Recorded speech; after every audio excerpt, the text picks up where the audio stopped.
Filmer. In truth, the mastery of flying was the work of thousands of men, this man a suggestion and that an experiment, until at last only one vigorous intellectual effort was needed to finish the work. But the inexorable injustice of the popular mind has decided that of all these thousands, one man, and that a man who never flew, should be chosen as the discoverer, just as it has chosen to honor Watt as the discoverer of steam and Stephenson of the steam engine. And surely of all honored names none is so grotesquely and tragically honored as poor Filmer's, the timid, intellectual creature who solved the problem over which the world had hung perplexed and a little fearful for so many generations, the man who pressed the button that has changed peace and warfare and well-nigh every condition of human life and happiness. Never has that recurring wonder of the littleness of the scientific man in the face of the greatness of his science found such an amazing exemplification. Much concerning Filmer is, and must remain, profoundly obscure. Filmers attract no Boswells, but the essential facts and the concluding scene are clear enough, and there are letters, and notes, and casual allusions to piece the whole together. And this is the story one makes, putting this thing with that, of Filmer's life and death. The first authentic trace of Filmer on the page of history is a document in which he applies for admission as a paid student in physics to the government laboratories at South Kensington, and therein he describes himself as the son of a military bootmaker, cobbler, in the vulgar tongue, of Dover, and lists his various examination proofs of a high proficiency in chemistry and mathematics. With a certain want of dignity he seeks to enhance these attainments by a profession of poverty and disadvantages, and he writes of the laboratory as the jail of his ambitions, a slip which reinforces his claim to have devoted himself exclusively to the exact sciences.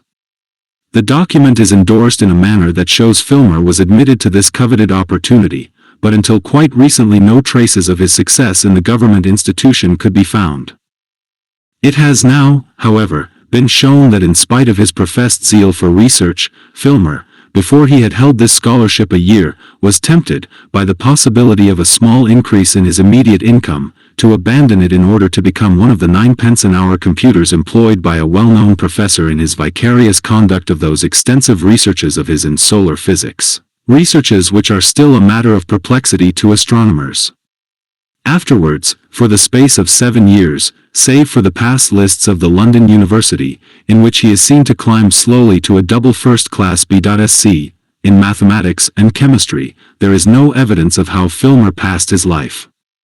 No one knows how or where he lived, though it seems highly probable that he continued to support himself by teaching while he prosecuted the studies necessary for this distinction.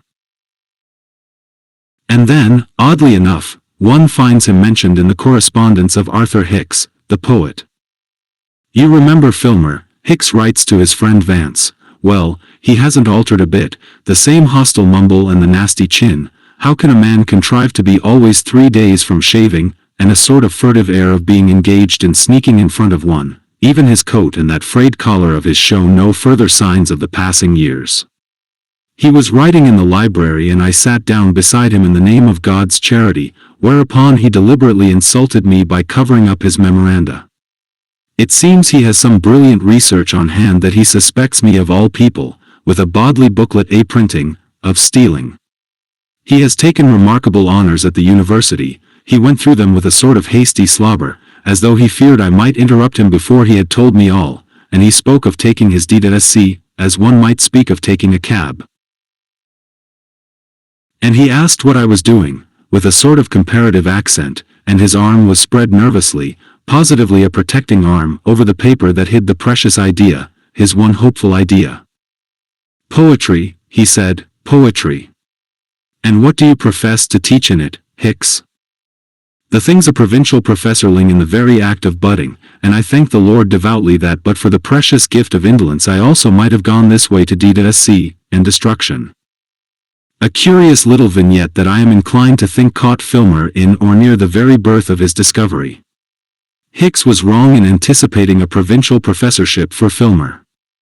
Our next glimpse of him is lecturing on rubber and rubber substitutes to the Society of Arts. He had become manager to a great plastic substance manufactory, and at that time, it is now known, he was a member of the Aeronautical Society, albeit he contributed nothing to the discussions of that body, preferring no doubt to mature his great conception without external assistance. And within 2 years of that paper before the Society of Arts he was hastily taking out a number of patents and proclaiming in various undignified ways the completion of the divergent inquiries which made his flying machine possible. The first definite statement to that effect appeared in a halfpenny evening paper through the agency of a man who lodged in the same house with Filmer. His final haste after his long laborious secret patient seems to have been due to a needless panic. Bootle, the notorious American scientific quack, having made an announcement that Filmer interpreted wrongly as an anticipation of his idea. Now what precisely was Filmer's idea? Really a very simple one.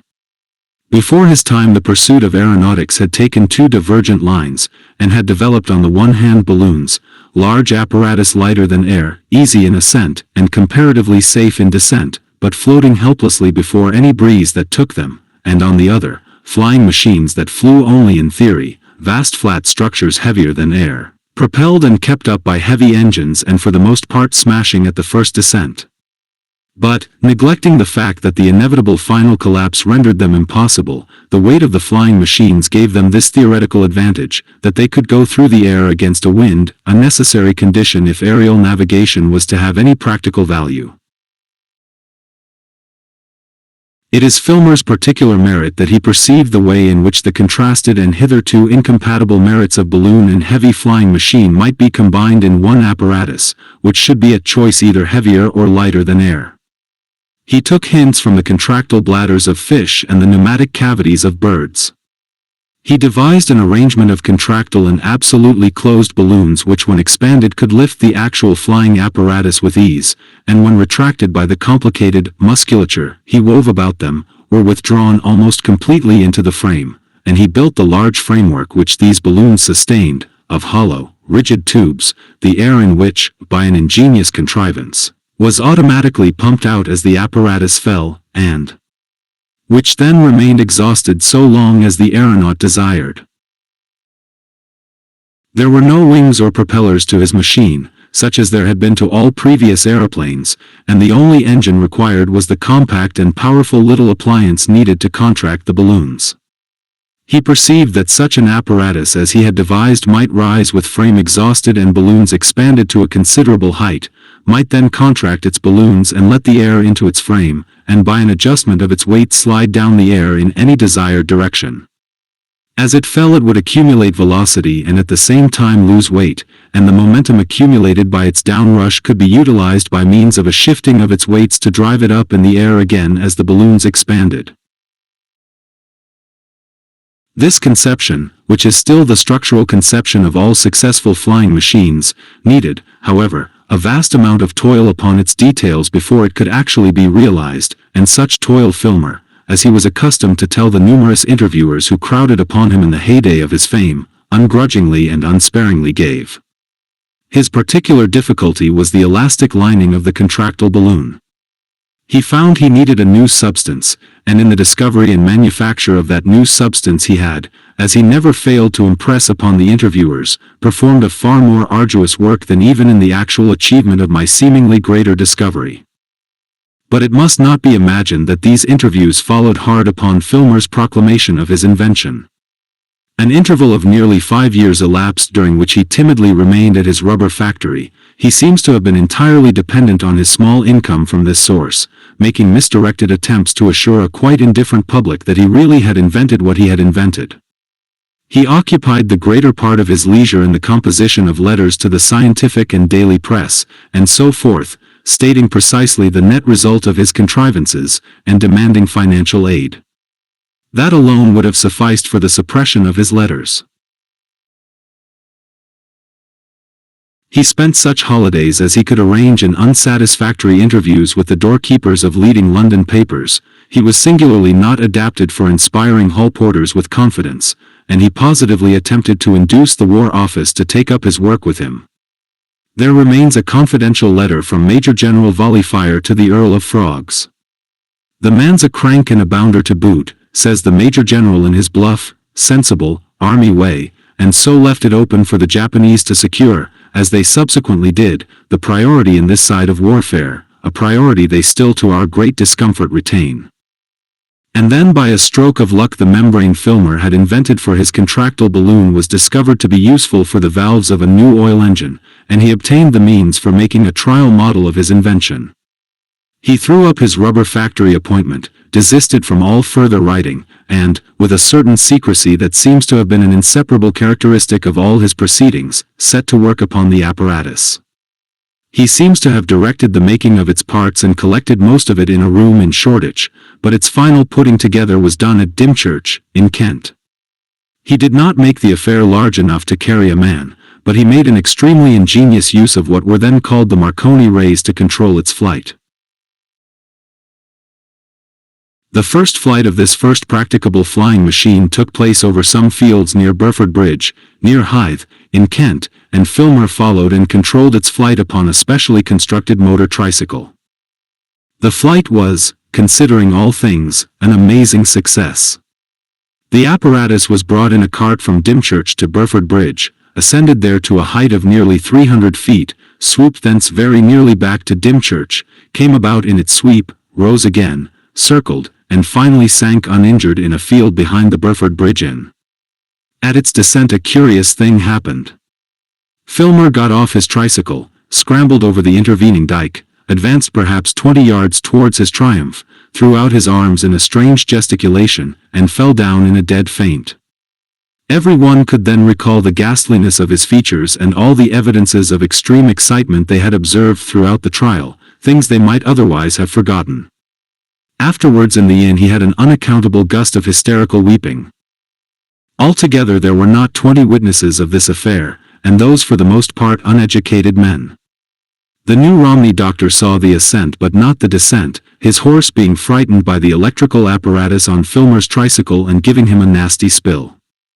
2 members of the Kent constabulary watched the affair from a cart in an unofficial spirit, and a grocer calling round the marsh for orders, and 2 lady cyclists seem almost to complete the list of educated people. There were 2 reporters present, one representing a Folkestone paper and the other being a 4th-class interviewer and symposium journalist, whose expenses down, Filmer, anxious as ever for adequate advertisement, and now quite realizing the way in which adequate advertisement may be obtained, had paid. The latter was one of those writers who can throw a convincing air of unreality over the most credible events, and his half-facetious account of the affair appeared in the magazine page of a popular journal. But, happily for Filmer, this person's colloquial methods were more convincing. He went to offer some further screed upon the subject to Banghurst, the proprietor of the new paper, and one of the ablest and most unscrupulous men in London journalism, and Banghurst instantly seized upon the situation. The interviewer vanishes from the narrative, no doubt very doubtfully remunerated, and Banghurst himself, double chin, grey twill suit, abdomen, voice, gestures and all, appears at Dymchurch, following his large, unrivaled journalistic nose. He had seen the whole thing at a glance, just what it was and what it might be. At his touch, as it were, Filmer's long-pent investigations exploded into fame. He instantly and most magnificently was a boom. One turns over the files of the journals of the year 1907 with a quite incredulous recognition of how swift and flaming the boom of those days could be. The July papers know nothing of flying, see nothing in flying, state by a most effective silence that men never would, could or should fly. In August flying and Filmer and flying and parachutes and aerial tactics and the Japanese government and Filmer and again flying, shouldered the war in Yunnan and the gold mines of Upper Greenland off the leading page. And Banghurst had given £10,000, and, further, Banghurst was giving £5,000, and Banghurst had devoted his well-known, magnificent, but hitherto sterile, private laboratories and several acres of land near his private residence on the Surrey Hills to the strenuous and violent completion, Banghurst fashion, of the life-size practicable flying machine. Meanwhile, in the sight of privileged multitudes in the walled garden of the Banghurst town residence in Fulham, Filmer was exhibited at weekly garden parties putting the working model through its paces. At enormous initial cost, but with a final profit, the new paper presented its readers with a beautiful photographic souvenir of the first of these occasions. Here again the correspondence of Arthur Hicks and his friend Vance comes to our aid. I saw Filmer in his glory, he writes, with just the touch of envy natural to his position as a poet passé. The man is brushed and shaved, dressed in the fashion of a Royal Institution afternoon lecturer, the very newest shape in frock coats and long patent shoes, and altogether in a state of extraordinary streakiness between an owlish great man and a scared abashed self-conscious bounder cruelly exposed. He hasn't a touch of color in the skin of his face, his head juts forward, and those queer little dark amber eyes of his watch furtively round him for his fame. His clothes fit perfectly and yet sit upon him as though he had bought them ready-made. He speaks in a mumble still, but he says, you perceive indistinctly, enormous self-assertive things. He backs into the rear of groups by instinct if Banghurst drops the line for a minute, and when he walks across Banghurst's lawn one perceives him a little out of breath and going jerky, and that his weak white hands are clenched. His is a state of tension, horrible tension. And he is the greatest discoverer of this or any age, the greatest discoverer of this or any age. What strikes one so forcibly about him is that he didn't somehow quite expect it ever, at any rate, not at all like this. Banghurst is about everywhere, the energetic MC of his great little catch, and I swear he will have every one down on his lawn there before he has finished with the engine. He had bagged the Prime Minister yesterday, and he, bless his heart, didn't look particularly outsize, on the very first occasion. Conceive it. Filmer. Our obscure unwashed Filmer, the glory of British science. Duchesses crowd upon him, beautiful, bold peeresses say in their beautiful, clear loud voices, have you noticed how penetrating the great lady is becoming nowadays? Oh, Mr. Filmer, how did you do it? Common men on the edge of things are too remote for the answer. One imagines something in the way of that interview, toil ungrudgingly and unsparingly given, madam, and, perhaps, I don't know, but perhaps a little special aptitude. So far Hicks, and the photographic supplement to the new paper is in sufficient harmony with the description.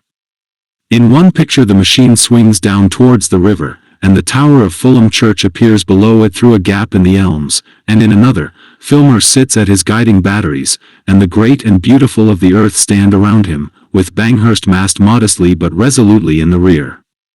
The grouping is oddly apposite. Occluding much of Banghurst, and looking with a pensive, speculative expression at Filmer, stands the Lady Mary Elkinghorn, still beautiful, in spite of the breath of scandal and her 38 years, the only person whose face does not admit a perception of the camera that was in the act of snapping them all. So much for the exterior facts of the story, but, after all, they are very exterior facts. About the real interest of the business one is necessarily very much in the dark. How was Filmer feeling at the time? How much was a certain unpleasant anticipation present inside that very new and fashionable frock coat? He was in the halfpenny, penny, sixpenny, and more expensive papers alike, and acknowledged by the whole world as the greatest discoverer of this or any age. He had invented a practicable flying machine, and every day down among the Surrey hills the life-sized model was getting ready. And when it was ready, it followed as a clear inevitable consequence of his having invented and made it. Everybody in the world, indeed, seemed to take it for granted, there wasn't a gap anywhere in that serried front of anticipation, that he would proudly and cheerfully get aboard it, ascend with it, and fly. But we know now pretty clearly that simple pride and cheerfulness in such an act were singularly out of harmony with Filmer's private constitution. It occurred to no one at the time, but there the fact is. We can guess with some confidence now that it must have been drifting about in his mind a great deal during the day, and, from a little note to his physician complaining of persistent insomnia, we have the soundest reason for supposing it dominated his nights, the idea that it would be after all, in spite of his theoretical security, an abominably sickening, uncomfortable, and dangerous thing for him to flap about in nothingness 1,000 feet or so in the air. It must have dawned upon him quite early in the period of being the greatest discoverer of this or any age, the vision of doing this and that with an extensive void below. Perhaps someone in his youth he had looked down a great height or fallen down in some excessively uncomfortable way, Perhaps some habit of sleeping on the wrong side had resulted in that disagreeable falling nightmare one knows, and given him his horror. Of the strength of that horror there remains now not a particle of doubt. Apparently he had never weighed this duty of flying in his earlier days of research. The machine had been his end, but now things were opening out beyond his end, and particularly this giddy whirl up above there. He was a discoverer and he had discovered. But he was not a flying man, and it was only now that he was beginning to perceive clearly that he was expected to fly. Yet, however much the thing was present in his mind, he gave no expression to it until the very end, and meanwhile he went to and fro from Banghurst's magnificent laboratories, and was interviewed and lionized, and wore good clothes, and ate good food, and lived in an elegant flat, enjoying a very abundant feast of such good, coarse, wholesome fame and success as a man, starved for all his years as he had been starved, might be reasonably expected to enjoy. After a time, the weekly gatherings in Fulham ceased. The model had failed one day just for a moment to respond to Filmer's guidance, or he had been distracted by the compliments of an archbishop. At any rate, it suddenly dug its nose into the air just a little too steeply as the archbishop was sailing through a Latin quotation for all the world like an archbishop in a book, and it came down in the Fulham road within 3 yards of a bus horse. It stood for a second perhaps, astonishing and in its attitude astonished, then it crumpled, shivered into pieces, and the bus horse was incidentally killed. Filmer lost the end of the archiepiscopal compliment. He stood up and stared as his invention swooped out of sight and reach of him. His long, white hands still gripped his useless apparatus. The archbishop followed his skyward stare with an apprehension unbecoming in an archbishop. Then came the crash and the shouts and uproar from the road to relieve Filmer's tension. "My God," he whispered, and sat down. Everyone else almost was staring to see where the machine had vanished, or rushing into the house. The making of the big machine progressed all the more rapidly for this. Over its making presided Filmer, always a little slow and very careful in his manner, always with a growing preoccupation in his mind. His care over the strength and soundness of the apparatus was prodigious. The slightest doubt, and he delayed everything until the doubtful part could be replaced. Wilkinson, his senior assistant, fumed at some of these delays, which, he insisted, were for the most part unnecessary. Banghurst magnified the patient certitude of Filmer in the new paper, and reviled it bitterly to his wife, and MacAndrew, the second assistant, approved Filmer's wisdom. "We're not wanting a fiasco, man," said MacAndrew. "He's perfectly well advised." And whenever an opportunity arose, Filmer would expound to Wilkinson and MacAndrew just exactly how every part of the flying machine was to be controlled and worked, so that in effect they would be just as capable, and even more capable, when at last the time came, of guiding it through the skies. Now I should imagine that if Filmer had seen fit at this stage to define just what he was feeling, and to take a definite line in the matter of his ascent, he might have escaped that painful ordeal quite easily. If he had had it clearly in his mind, he could have done endless things. He would surely have found no difficulty with a specialist to demonstrate a weak heart, or something gastric or pulmonary, to stand in his way. That is the line I am astonished he did not take, or he might, had he been man enough, have declared simply and finally that he did not intend to do the thing. But the fact is, though the dread was hugely present in his mind, the thing was by no means sharp and clear. I fancy that all through this period he kept telling himself that when the occasion came he would find himself equal to it. He was like a man just gripped by a great illness, who says he feels a little out of sorts, and expects to be better presently. Meanwhile he delayed the completion of the machine, and let the assumption that he was going to fly it take root and flourish exceedingly about him. He even accepted anticipatory compliments on his courage. And, barring this secret squeamishness, there can be no doubt he found all the praise and distinction and fuss he got a delightful and even intoxicating draught. The Lady Mary Elkinghorn made things a little more complicated for him. How that began was a subject of inexhaustible speculation to Hicks. Probably in the beginning she was just a little nice to him with that impartial partiality of hers, and it may be that to her eyes, standing out conspicuously as he did ruling his monster in the upper air, he had a distinction that Hicks was not disposed to find. And somehow they must have had a moment of sufficient isolation, and the great discoverer a moment of sufficient courage for something just a little personal to be mumbled or blurted.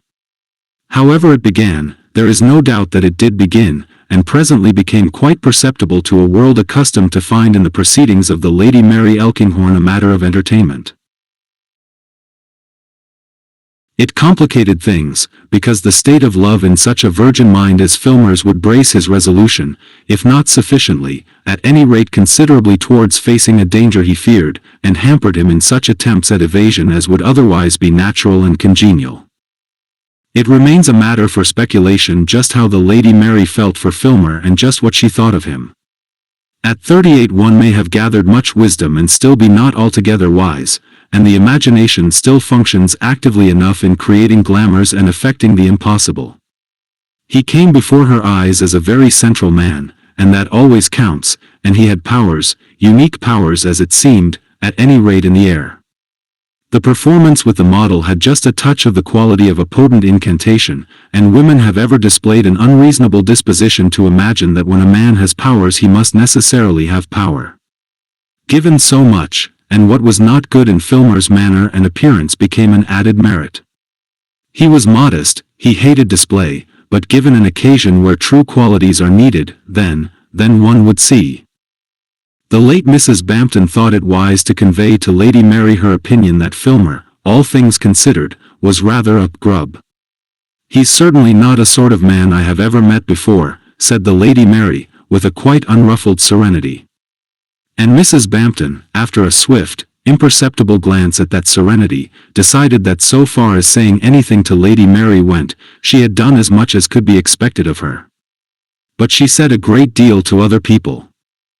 And at last, without any undue haste or unseemliness, the day dawned, the great day, when Banghurst had promised his public, the world in fact, that flying should be finally attained and overcome.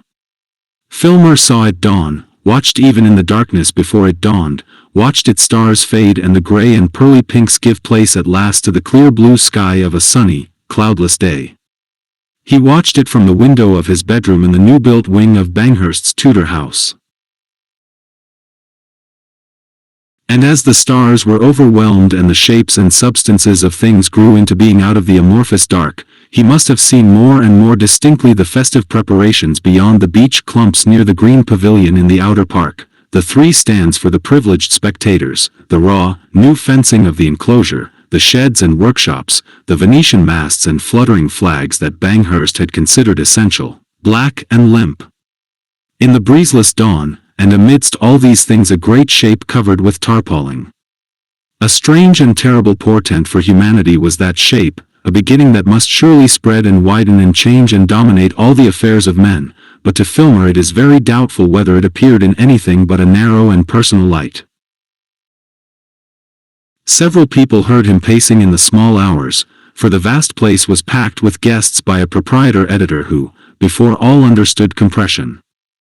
And about 5 o'clock, if not before, Filmer left his room and wandered out of the sleeping house into the park, alive by that time with sunlight and birds and squirrels and the fallow deer. MacAndrew, who was also an early riser, met him near the machine, and they went and had a look at it together. It is doubtful if Filmer took any breakfast, in spite of the urgency of Banghurst. So soon as the guests began to be about in some number he seems to have retreated to his room. Thence about 10 he went into the shrubbery, very probably because he had seen the Lady Mary Elkinghorn there. She was walking up and down, engaged in conversation with her old school friend, Mrs. Bruce Craven, and although Filmer had never met the latter lady before, he joined them and walked beside them for some time. There were several silences in spite of the Lady Mary's brilliance.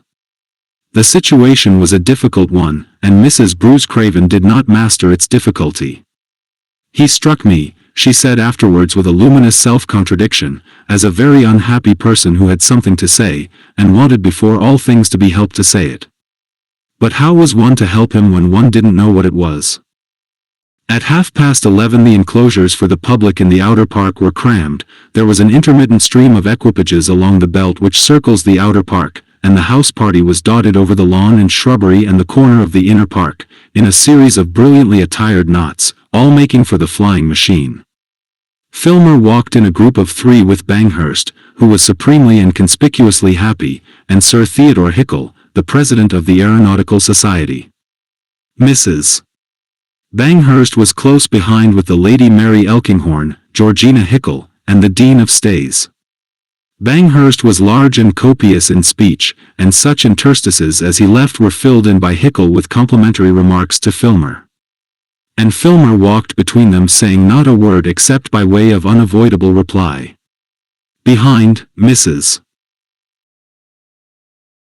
Banghurst listened to the admirably suitable and shapely conversation of the Dean with that fluttered attention to the ampler clergy 10 years of social ascent and ascendancy had not cured in her, and the Lady Mary watched, no doubt with an entire confidence in the world's disillusionment, the drooping shoulders of the sort of man she had never met before.